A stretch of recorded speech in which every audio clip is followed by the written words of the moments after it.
England, autumn 1894. Every morning, before the sun rose above Ashcroft Castle, a single piano melody drifted through the empty halls. It was beautiful, gentle, heartbreaking. Yet no one had ever seen the musician smile while playing it, because the man sitting at the piano had not spoken a single word in 5 years. His name was Duke Nathaniel Ashcroft. At 33 years old, he was one of the wealthiest and most respected noblemen in England. Tall, handsome, graceful, everything a future duke should have been, except his voice. 5 years earlier, during a royal hunting expedition, his horse had been startled by a gunshot. Nathaniel was thrown from a cliff. He survived, but a broken piece of bone severely damaged his throat. The doctors saved his life. They could not save his voice. The newspapers called it the tragedy of Ashcroft. At first, thousands of letters filled the castle. Prayers, flowers, words of sympathy. But as the years passed, the letters stopped coming. So did the visitors. London society slowly forgot the silent Duke. Marriage proposals disappeared. Young ladies who once dreamed of becoming Duchess of Ashcroft suddenly found reasons to decline invitations. Some pitied him. Others feared a life beside a husband who could never whisper, "I love you." Nathaniel never blamed them. Instead, he simply accepted silence as his companion. Every conversation became the same. A servant asked a question. Nathaniel answered by writing neatly in a small leather notebook he carried everywhere. The servants understood him perfectly, but no amount of written words could replace a human voice. Ashcroft Castle changed with him. The once joyful ballroom remained locked. The music room stayed closed. The grand dining hall echoed with only one chair being used. Every evening, Nathaniel dined alone. The silence became so familiar that even the servants learned to walk without making noise. The castle had forgotten laughter. Only one room still felt alive, the orphan school. Years before the accident, Nathaniel had promised his late mother that no orphan living on the estate would ever go without education. He kept that promise. Nearly 30 children lived safely under Ashcroft's protection. They had teachers, books, warm meals, and hope. Only one thing was missing: music. One afternoon, the headmistress entered Nathaniel's study carrying several applications. She placed them neatly on his desk. The Duke looked up. She smiled gently. "The children need a music teacher." Nathaniel nodded. She continued, "We've interviewed many, but one candidate stood out." She handed him a file. Lady Amelia Carter, age 25, occupation music teacher, known throughout southern England for helping orphaned and traumatized children through music. Nathaniel quietly read every page. Then he noticed one sentence. "She believes music speaks where words cannot." His eyes lingered on those words, longer than they should have. The next Monday, a small carriage arrived at Ashcroft Castle. Amelia stepped out carrying nothing but a violin case and a worn leather suitcase. She wasn't dressed like a fashionable London lady. Her blue Victorian dress was simple, practical, elegant. The young servants whispered, "She doesn't look like a noble woman. She looks like a schoolteacher." She was, and she was proud of it. The elderly butler welcomed her inside. "Lady Amelia, His Grace is waiting in the library." Amelia expected grandeur. Instead, she found silence. The enormous library was beautiful. Thousands of books covered the walls. A fire burned softly. Standing beside the tall window was the Duke, tall, elegant, wearing a black Victorian coat. His steel blue eyes watched the autumn rain beyond the glass. When Amelia entered, he turned. For a brief second, their eyes met. Amelia smiled warmly. "Your Grace." Nathaniel bowed politely. Then he picked up a notebook. He wrote only 4 words. "Welcome to Ashcroft Castle." He turned the notebook toward her. Amelia looked at it, then back at him. She understood immediately. He couldn't speak. An awkward silence filled the room. Most people became uncomfortable. Many apologized. Some spoke too loudly, as though silence meant deafness. Amelia did none of those things. Instead, She smiled exactly the same way. As long as you don't mind listening. I don't mind talking. Nathaniel looked at her, surprised. She hadn't pitied him. She hadn't looked frightened. She had simply accepted reality. She noticed a grand piano standing in the corner of the library. I didn't know your grace enjoyed music. Nathaniel walked toward it. He gently touched the polished keys, then wrote again. I used to. Amelia quietly asked, You don't play any more? He hesitated, then slowly sat at the piano. His fingers rested above the keys. For several moments, nothing happened. Finally, he began to play. The melody was unlike anything Amelia had ever heard. It wasn't perfect. It wasn't meant to impress. It sounded like someone trying to speak without words. Every note carried loneliness, regret, hope, love, grief. Amelia listened without moving. When the final note faded, she realized tears had filled her eyes. Nathaniel slowly closed the piano. He reached for his notebook once more. Music says what my voice cannot. Amelia looked directly into his eyes, then smiled. No, she whispered. Your eyes do that too. For the first time in 5 years, Nathaniel forgot to look away. Outside, golden autumn leaves drifted across the castle gardens. Inside, 2 strangers stood in perfect silence. Yet, somehow, it felt like the beginning of the most important conversation either of them had ever had. The following morning, Ashcroft Castle woke to a sound it had not heard in years. Laughter, bright, carefree, childish laughter echoed through the eastern courtyard. The servants paused in surprise. Several maids looked toward the old schoolhouse. One smiled. The new teacher has begun. Inside the music room, 28 orphaned children sat nervously before Amelia. Some held violins. Others sat behind an old piano. A few simply watched with frightened eyes. Many of them had never touched an instrument before. Amelia didn't begin with lessons. Instead, she smiled. Before music, we learned something more important. One little boy raised his hand. What is it? She answered, listening. The children looked confused. Amelia gently closed her eyes. Can everyone hear the rain? Silence. Then tiny voices answered. Yes. The birds. The wind. The fireplace. The clock. Amelia smiled. Wonderful. Music begins long before the first note. Across the courtyard, Nathaniel stood quietly on the library balcony. He had intended only to check the morning reports. Instead, he found himself listening. The castle no longer sounded empty. The children laughed. They clapped. Someone played the wrong note on the violin. Everyone burst into laughter again. Nathaniel couldn't remember the last time he had heard joy inside these walls. That afternoon, Amelia introduced the children to the grand piano. It's very old, but instruments are like people. They only need someone willing to understand them. One curious little girl asked, Can the Duke play? The room became silent. Several older children lowered their heads. They all knew about the silent Duke. Amelia smiled gently. I think he probably plays beautifully. The lesson ended. The children ran into gardens. Amelia remained behind to organize the music sheets. She noticed something strange. The grand piano had recently been polished. Someone still cared for it.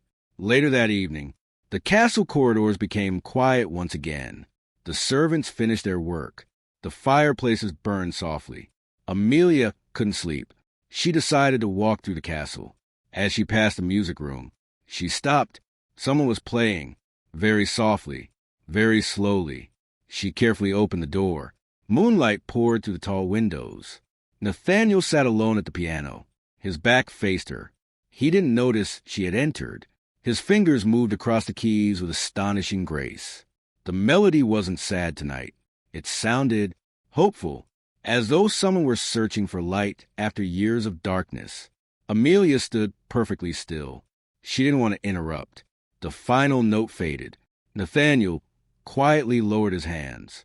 Only then did he realize he wasn't alone. He turned. For a brief moment, they simply looked at each other, neither embarrassed, neither afraid.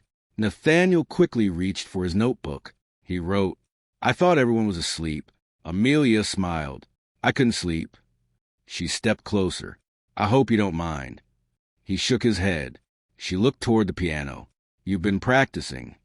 Nathaniel hesitated, then wrote, "Every night." She looked surprised. "Every night?" He nodded. She quietly asked, "Then why do the children believe you've stopped playing?" Nathaniel looked down at the keys. After a long pause, he slowly wrote, "Music reminds me of the life I lost." Amelia read the words, then gently sat beside him.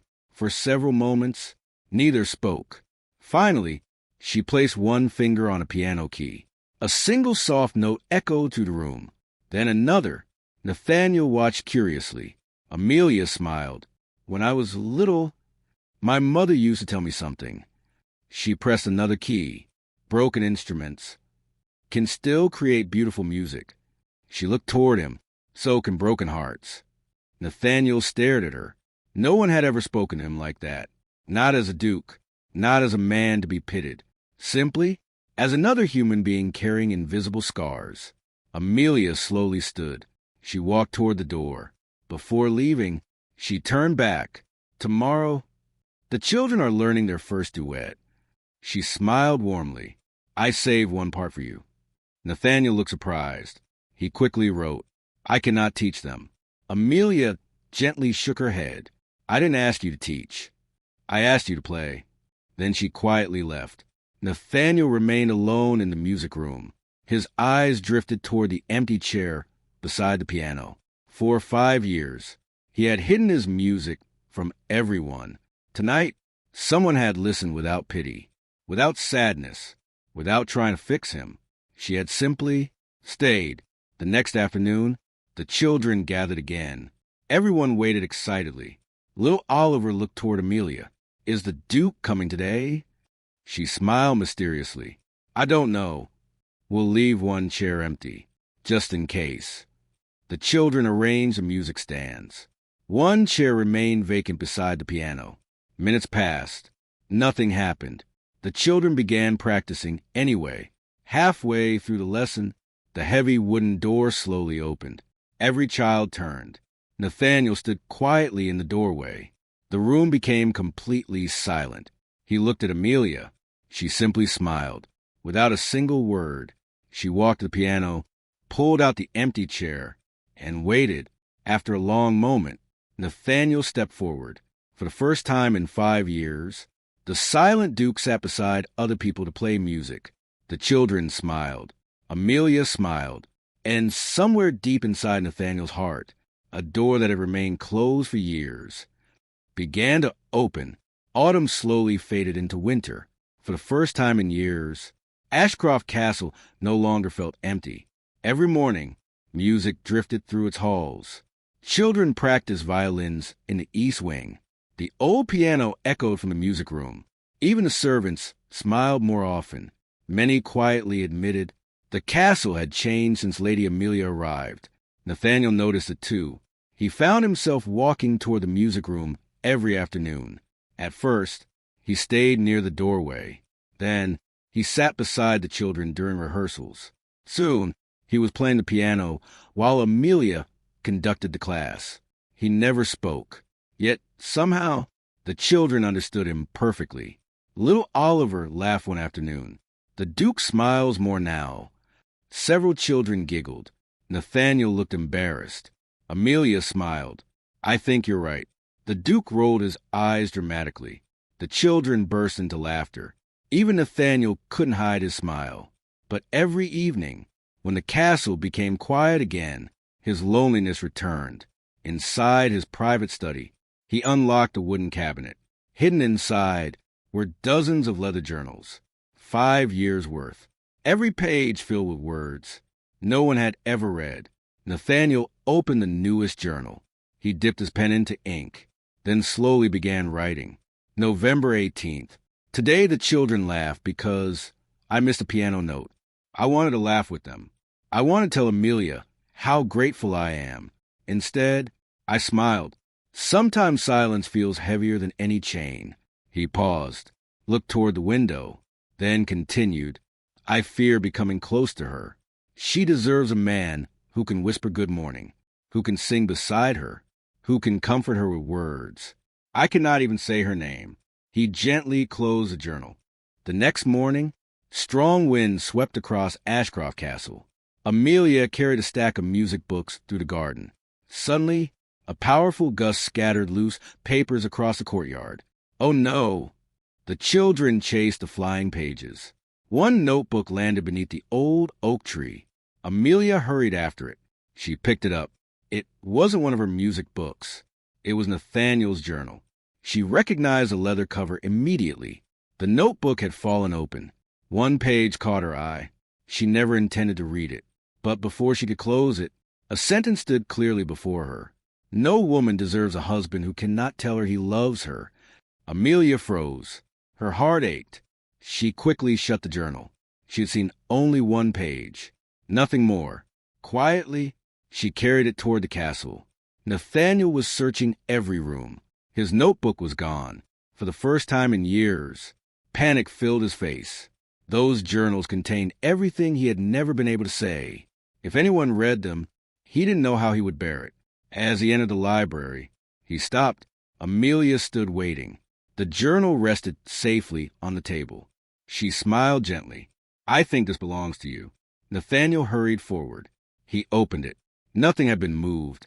No pages folded. No ink smudged. He looked at her questioningly. She quietly admitted, the wind opened one page. His shoulders stiffened. I couldn't help seeing one sentence. Nathaniel lowered his eyes. Embarrassment flooded his face. Amelia stepped closer. I didn't read anything else. And I never will. She paused. But she looked directly into his eyes. I hope one day you stop believing that your silence makes you less worthy of love. Nathaniel stared at her. She had answered the fear hidden deepest inside his heart, without judging him, without pity. That afternoon, the children gathered in the music room again. Amelia placed a large sheet of blank paper on the wall. She smiled. Today's lesson isn't about music. It's about feelings. Little Emma frowned. How do you teach feelings? Amelia handed everyone a pencil. Sometimes, the hardest things to say are the easiest things to write. The children began writing small messages. One wrote, thank you. Another wrote, I'm scared of thunderstorms. Another simply drew a heart. Amelia quietly carried the papers to Nathaniel. She smiled. Would you like to join them? Nathaniel looked uncertain. Then he picked up a pencil. After a long pause, he wrote only 4 words. I am proud of you. Amelia pinned his message beside the children's. No one knew which paper belonged to the Duke, but somehow every child smiled when they read it. That evening, the music room was empty. Nathaniel sat alone at the piano. His fingers rested silently above the keys. He wasn't thinking about music. He was thinking about Amelia, about the journal, about the sentence she had accidentally seen. For the first time, he wondered something impossible. Could someone truly love a man who could never speak? Just then, a loud crash echoed from outside. Nathaniel rushed to the window. Smoke rose from the orphan school building. Children screamed in fear. The old wooden roof had caught fire. Without thinking, Nathaniel ran toward the flames. And Amelia was already inside. The orphan school was burning. Flames climbed the old wooden walls. Smoke poured from the windows. Children cried for help. Servants rushed across the courtyard, carrying buckets of water. Panic spread through Ashcroft Castle. Nathaniel didn't hesitate. He ran straight toward the fire. The guards tried to stop him. Your Grace, the roof could collapse. He ignored them. Nothing mattered except the children. Inside the school, Amelia was helping the youngest students escape through the back door. Stay together. Don't run. Follow my voice. One little girl clung to Amelia's dress. I'm scared. Amelia knelt beside her. I'm right here. You'll be safe. She carried the child into the courtyard. One by one, the children escaped. Everyone except one, little Oliver, only 8 years old. He had returned to the classroom. His violin, The only gift left by his late mother was still inside. A servant shouted, "Oliver is missing." Amelia's heart stopped. She turned toward the burning building. No! Without thinking, she ran back inside. Nathaniel saw her disappear into the flames. His eyes widened. He immediately followed. Inside, the smoke was so thick that it was difficult to breathe. Burning beams crashed onto the floor. Amelia covered her mouth with her sleeve. Oliver! No answer. She searched every classroom. Nothing.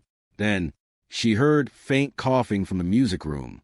Oliver was trapped beneath a fallen bookshelf. His violin case was clutched tightly against his chest. Tears streamed down his face. "I'm sorry. I didn't want to lose Mama's violin." Amelia smiled through the smoke. "You won't." She tried lifting the heavy bookshelf. It barely moved. Suddenly, strong hands grabbed the wooden frame. Nathaniel, he pushed with all his strength. The shelf slowly lifted. Amelia quickly pulled Oliver free. The little boy hugged his violin tightly. "We have to go," she shouted. The three hurried toward the exit. Then a loud crack echoed overhead. The burning ceiling began collapsing. Nathaniel instinctively shoved Amelia and Oliver forward. A massive wooden beam crashed down behind them, blocking the doorway. Smoke filled the room. Outside, the servants watched helplessly. The Duke is still inside. One guard tried entering. The flames forced him back. Inside, Nathaniel looked around.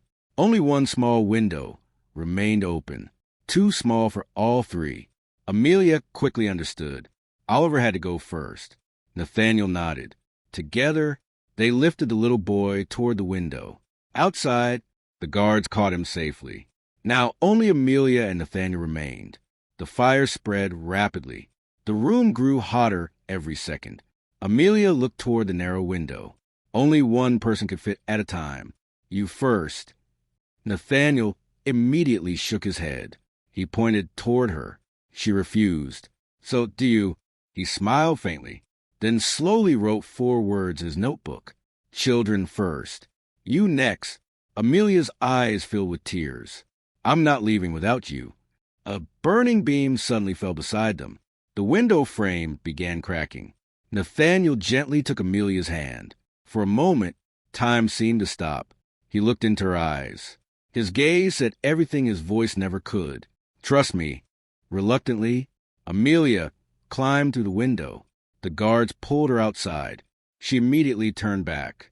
Nathaniel. Smoke hid the room. She couldn't see him anymore. The crowd held its breath. Seconds felt like hours. Then a dark figure appeared through the smoke. Nathaniel climbed through the broken window just as the roof collapsed behind him. The entire school building crashed to the ground. The courtyard erupted in cheers. The Duke was alive. Amelia ran to him without thinking.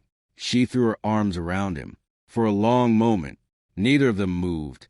The servants quietly looked away. It felt like a moment meant only for them. When Amelia finally stepped back, she noticed Nathaniel's hands. They were badly burned. His sleeves were torn.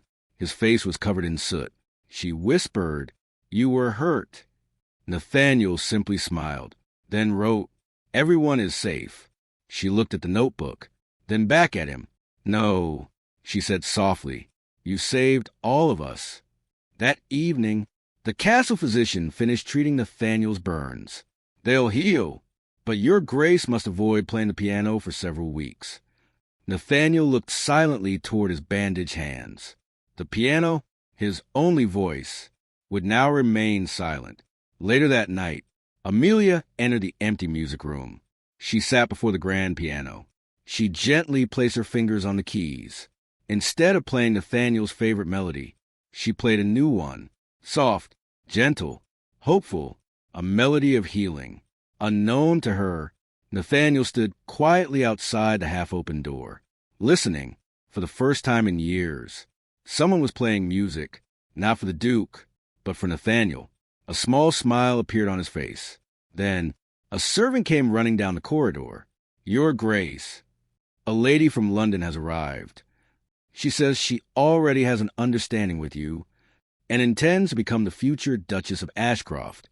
Nathaniel's smile vanished. Amelia slowly stopped playing. The music room fell silent once again. The music room fell silent. Amelia slowly stood from the piano. Outside the doorway, Nathaniel remained frozen. The butler lowered his head respectfully. Your Grace. The lady insists she knows you personally. Nathaniel frowned. He quickly wrote in his notebook. Who is she? The butler hesitated. Lady Victoria Ashbourne. The name spread through the castle within minutes. Servants whispered in every corridor. Lady Victoria? The Earl of Ashbourne's daughter? I heard they were once close. Some even wondered, had the Duke already chosen his future Duchess years ago? Amelia quietly looked out the window. She had never asked Nathaniel about his past. It wasn't her place. Still, something inside her heart suddenly felt heavier. Nathaniel entered the grand entrance hall. Lady Victoria stood confidently beneath the crystal chandelier. She was strikingly beautiful. Tall, elegant, dressed in a luxurious burgundy Victorian gown trimmed with black lace. She smiled the moment she saw him. Nathaniel. She walked toward him without hesitation. Then she embraced him. The servants exchanged surprised glances. Nathaniel politely stepped back. His expression remained calm. Victoria laughed softly. You always hated public affection. She looked around the castle. Nothing has changed. Nathaniel picked up his notebook. Why are you here? Victoria smiled. So formal. I've come home. She noticed the notebook. A brief sadness crossed her face. I still wish the accident had never happened. Nathaniel simply nodded. The butler escorted everyone to the drawing room. Tea was served. Victoria spoke almost the entire time. I've spent the last 3 years traveling across Europe. I've met the finest doctors in France. They're developing new treatments. She leaned forward hopefully. I believe they can restore your voice. Nathaniel listened politely, but wrote only one sentence. Thank you. Amelia entered quietly to deliver the children's concert schedule. She stopped when she saw Victoria. The elegant lady immediately stood. And you must be Lady Amelia Carter. Amelia smiled politely. Yes. Victoria extended her hand. I've heard you're the new music teacher. The children adore you. Your Grace speaks very highly of your work. Nathaniel looked slightly surprised. He had never actually written those words.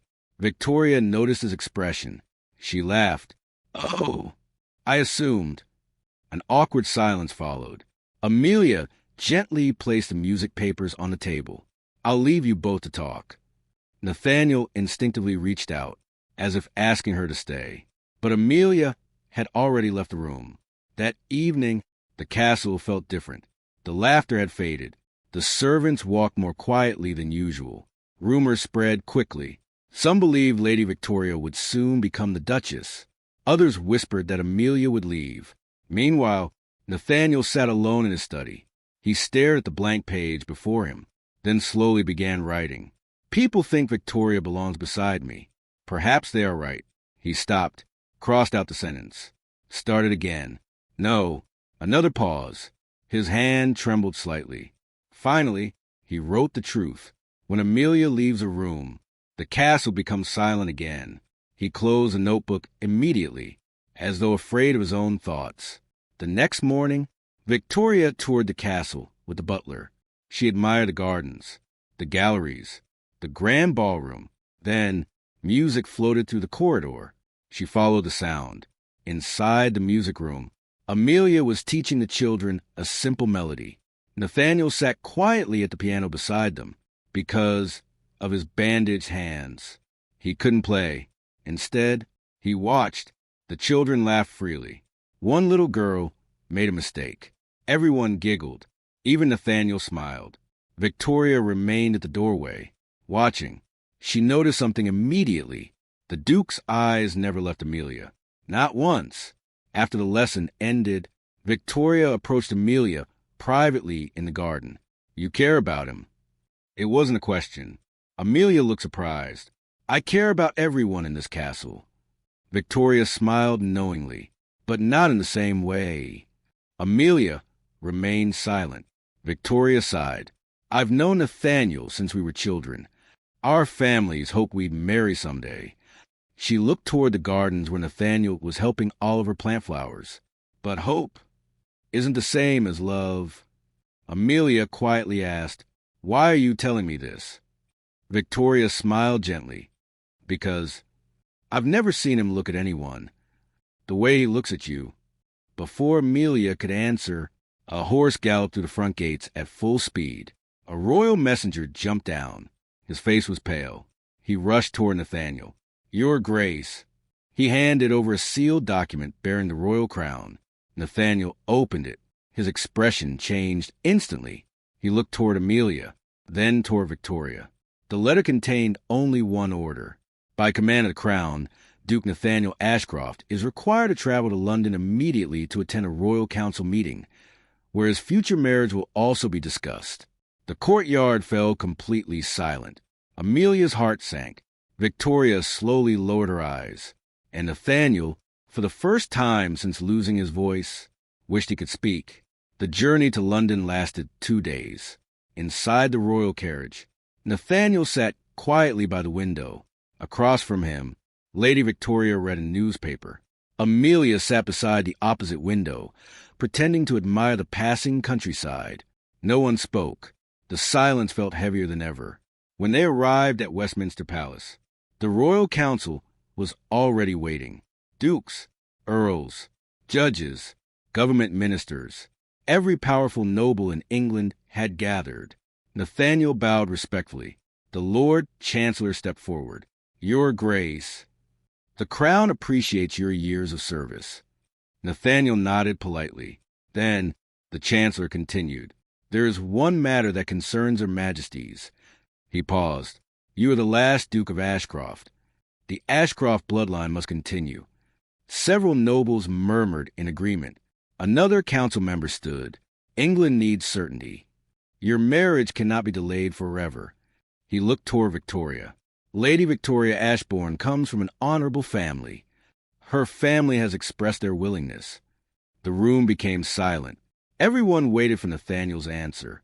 Nathaniel slowly opened his notebook. He wrote only one sentence. "Marriage without love is unfair to both people." The Chancellor read it aloud. Several nobles exchanged surprised glances. One elderly duke frowned. "Love. Marriage among nobles has always been about duty." Nathaniel calmly wrote again. "Then perhaps it is time for something to change." The room fell completely silent. Outside the council chamber, Amelia stood alone in the palace garden. She watched the autumn leaves fall into the fountain. She knew, sooner or later, Nathaniel would have to choose. Not because of love, because of responsibility. Victoria quietly joined her. For a while, neither woman spoke. Finally, Victoria smiled. "I owe you an apology." Amelia looked surprised. "For what?" Victoria sighed. "I allowed everyone to believe I came here to marry Nathaniel." "You didn't." Victoria laughed softly. "No, my father wanted that." "Not me." Amelia frowned. "Then why come?" Victoria looked toward the palace windows. "Because Nathaniel wrote to me." Amelia's eyes widened. "He wrote?" Victoria nodded. "Months ago. He asked if I knew any specialists who still treated damaged voices. He wasn't trying to save himself. He wanted hope." Amelia smiled sadly. "That sounded like him." Victoria gently touched her arm. "Do you know what he asked me the day before I came?" Amelia shook her head. Victoria smiled warmly. "He wrote, 'If a person cannot speak, can they still deserve to be loved?'" Amelia's eyes immediately filled with tears. Victoria continued. "I answered him. The right woman won't listen with her ears. She'll listen with her heart." She looked directly at Amelia. "I think he's already found that woman." Meanwhile, inside the council chamber, the meeting finally ended. Nathaniel refused every political proposal. He refused every arranged marriage. But the pressure remained. One council member warned him, "You may ignore society, but history will remember your decision." Nathaniel quietly closed his notebook. History no longer frightened him. Losing Amelia did. That evening, the three returned to Ashcroft Castle. The children ran happily into the courtyard. "Duke! Lady Amelia!" They surrounded them with excited smiles. Little Oliver proudly held up his repaired violin. "Look, I fixed it." Nathaniel smiled proudly and patted the boy's shoulder. Later that night, Nathaniel entered his study. He unlocked the cabinet, holding his journals. One by one, he removed every notebook he had written during the last 5 years. Hundreds, perhaps thousands, of pages. His entire heart, locked inside ink. He placed them neatly on the desk, then began writing one final notebook. Not a journal, a letter. The candle burned until dawn, page after page filled with words. Some pages carried happy memories, others only regrets. Whenever tears blurred the ink, he simply began again. When morning finally arrived, the notebook contained over 100 handwritten pages. The title on the first page read, "If I Still Had My Voice." That afternoon, Nathaniel found Amelia in the music room. The children had gone outside to play. Only the grand piano remained between them. He walked toward her. Without writing a single explanation, he gently placed the thick notebook into her hands. Amelia looked at the title, then slowly opened the first page. It began, "If I Still Had My Voice." The first word I would say every morning would be your name. Her hands trembled. She turned another page. "If I still had my voice, I would thank you for bringing laughter back into my home." Another page. "If I still had my voice, I would tell you that every song you teach the children makes Ashcroft Castle feel alive again." Tears rolled down Amelia's cheeks. She kept reading. Every page began the same way. "If I still had my voice," until finally, the last page, only one sentence, written more carefully than all the others. "If I still had my voice, I would ask you to spend the rest of your life with me." Amelia closed the notebook. She couldn't stop crying. Nathaniel looked down, certain she would walk away. Instead, she stepped forward, gently held both of his hands, and whispered through her tears, "You've been speaking to me all along. You just never realized. I was already listening." Nathaniel's eyes filled with tears for the first time since the accident.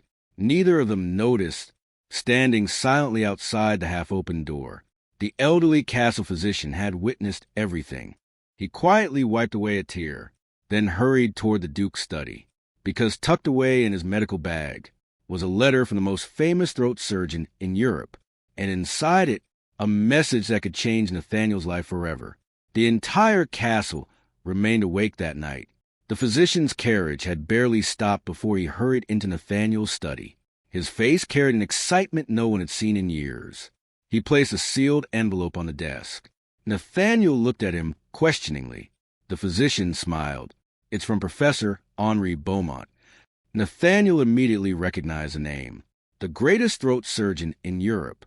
The physician carefully opened the letter, then slowly read aloud. "After reviewing the Duke's medical records, I believe there is a possibility, not a certainty, that a delicate operation may restore part of his speaking ability." He paused. "The chances are small, perhaps 20%. The surgery is dangerous. If it fails, the Duke may permanently lose even the ability to make sounds." Silence filled the room. Nathaniel calmly closed the letter. He picked up his notebook. "No," the physician frowned. "Your Grace, you haven't even considered it." Nathaniel wrote again. "I have accepted my silence." The physician sighed. "I expected that answer." He quietly left the room. The next morning, Amelia found the letter lying on the piano. She immediately understood why Nathaniel had seemed distant. She carried it to the castle gardens. Nathaniel stood feeding white swans beside the lake. She walked beside him. Without speaking, she handed him the letter. Nathaniel looked away. Amelia finally broke the silence. "Why?" Nathaniel wrote, "Because I'm afraid." She had never seen those words before. Not from him. Not so honestly. He continued writing. "If the operation fails, I may never play the piano again. Writing may become my only voice forever." He closed the notebook. His hands trembled. Amelia gently took the notebook, then wrote beneath his words. And if it succeeds? Nathaniel stared at the page. He had never allowed himself to imagine success. She smiled softly. For years, you've been protecting everyone else. Who protects you? Nathaniel slowly looked at her. She continued, You once told me, music says what your voice cannot. She gently touched his bandaged hand. But perhaps it's time your voice had a chance too. For a long time, neither of them spoke. The lake remained perfectly still. Finally, Nathaniel nodded, very slowly.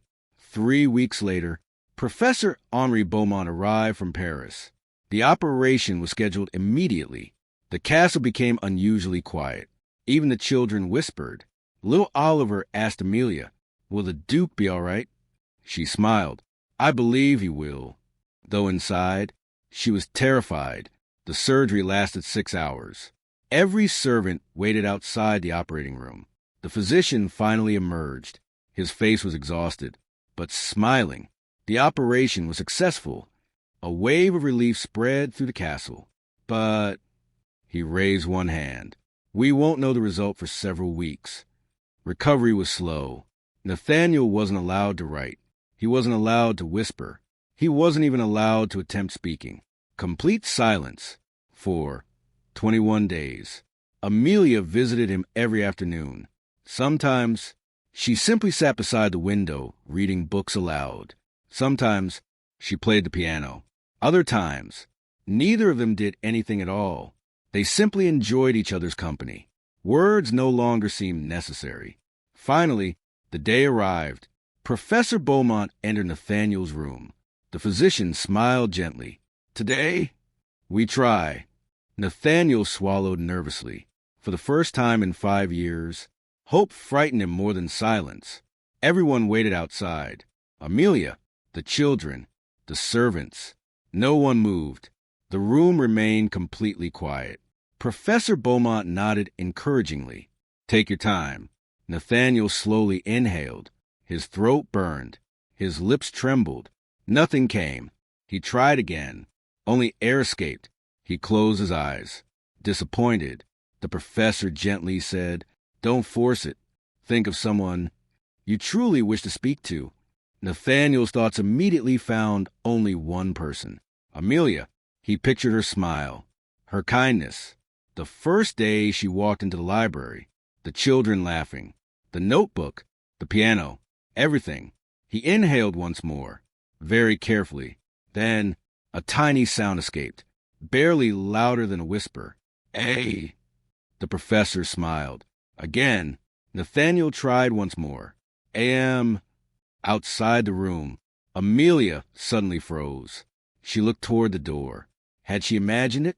Inside, Nathaniel gathered every ounce of strength he had. Hey, Mel. His voice cracked painfully. One final effort. Amelia? Silence. Then, Professor Beaumont quietly wiped away a tear. You did it. The door slowly opened. Nathaniel stepped into the corridor. His face was pale. His voice almost gone again. Amelia stared at him, unable to believe what she had heard. Nathaniel looked directly into her eyes. With every bit of strength he had left, he whispered once more. Amelia, her tears fell instantly. She crossed the room, wrapped her arms around him. You said my name? Nathaniel smiled, weakly, but happily. The children erupted into cheers. Even the servants applauded. Ashcroft Castle had heard its duke's voice again. That evening, Nathaniel sat alone before the piano. He touched the keys gently, then looked toward the window. He knew there was still one sentence left to say, the words he had waited 5 years to speak. But he wasn't ready. Not yet, because he wanted the first, I love you, Amelia ever heard from him. To be perfect. And somewhere in London, a newspaper reporter finished writing tomorrow's front page headline. The silent Duke has spoken again. Winter slowly gave way to spring. Ashcroft Castle had changed. The long, silent corridors were now filled with music every morning. Children practiced violins beneath the tall windows. The grand piano echoed through the ballroom. Flowers bloomed once again in the castle gardens.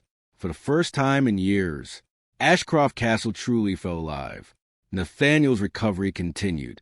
His voice had returned, but only in whispers. The doctors warned him, "You must be patient. If you force your voice, you may lose it again." Nathaniel accepted their advice. He spoke only when absolutely necessary. Even a single sentence left his throat sore. Yet, to everyone in the castle, hearing even a whisper from their duke felt like a miracle.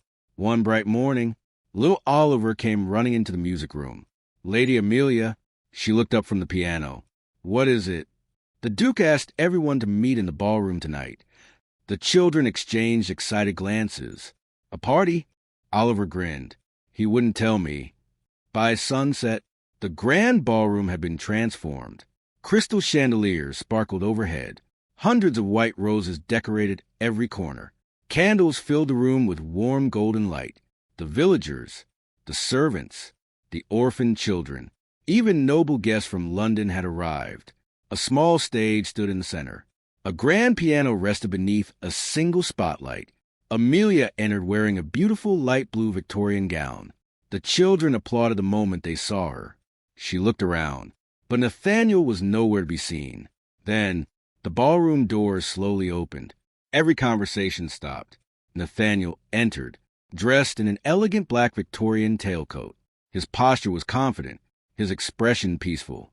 For the first time in years, he wasn't carrying his notebook. He slowly walked onto the stage. The room became completely silent. Professor Beaumont smiled proudly from the front row. The physician whispered, "Whatever happens, he's already won." Nathaniel sat before the piano. He looked toward Amelia. She smiled encouragingly. He gently placed his fingers on the keys. Then he began to play. It was the very first melody Amelia had heard on the day they met, but tonight it sounded different. No longer lonely, no longer filled with sorrow. Now it was filled with hope, with gratitude, with love. When the final note faded, Nathaniel slowly stood. He took a deep breath. The entire ballroom waited. His voice was still fragile. Every word demanded courage. He looked only at Amelia. No one else existed. Very softly, he spoke. 5 years. His voice trembled. He paused, then continued. "I believed silence was my future." Tears appeared in Amelia's eyes. Nathaniel smiled gently. "Then you walked into my castle."